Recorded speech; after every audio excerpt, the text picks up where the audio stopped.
Motorcycle আরোহী কতিপয় দুর্বৃত্ত ইনকিলাব মঞ্চের মুখপাত্র জনাব উসমান হাদির উপর ন্যাক্কারজনক হামলা চালায়। এতে তিনি গুরুতর আহত হয়ে বর্তমানে রাজধানীর একটি বেসরকারি হাসপাতালে চিকিৎসাধীন রয়েছেন।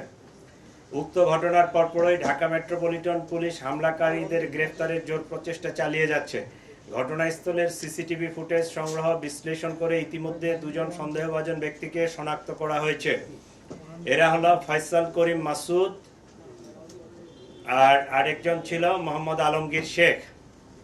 ঘটনার তদন্তে জানা যায় সন্দেহভাজন ব্যক্তিরা হেলমেট পরিহিত অবস্থায় ভিকটিম উসমান হাদিকে খুব কাছ থেকে গুলি করে। ঘটনার প্রকৃত রহস্য উদ্ঘাটন ও শনাক্তকৃত সন্দেহভাজনদের গ্রেপ্তারের ইতিমধ্যে বিভিন্ন স্থানে অভিযান পরিচালনা করা হয়েছে এবং অভিযান চলমান রয়েছে। সন্দেহভাজন ব্যক্তিরা যেন সীমান্ত পার না হতে পারে সেজন্য তাদের পাসপোর্ট সংগ্রহ করে পাসপোর্ট ব্লক করে দেওয়া হয়েছে। সীমান্তে অতিরিক্ত সতর্কতা জারি করা হয়েছে। এছাড়াও সন্দেহভাজন ব্যক্তিদেরকে গ্রেফতারের সহযোগিতার জন্য গণপ্রজাতন্ত্রী বাংলাদেশ সরকারের পক্ষ থেকে 50 লাখ টাকা পুরস্কার ঘোষণা করা হয়েছে।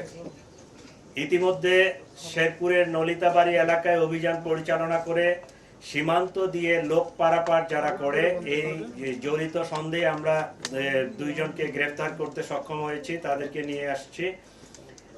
আর র্যাব মোটর সাইকেলের যে মালিক মনে করছে এরকম একজনকে র্যাব আটক করে আমাদের হাতে সোপর্দ করেছে।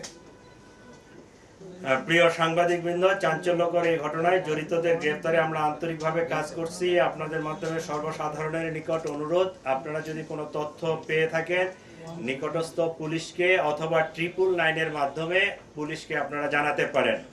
আপনারা আরো জানবেন যে সেই অপারেশনের দিনে যে মোটরসাইকেলটি ব্যবহৃত হয়েছিল এটা আমরা উদ্ধার করতে সক্ষম হয়েছি।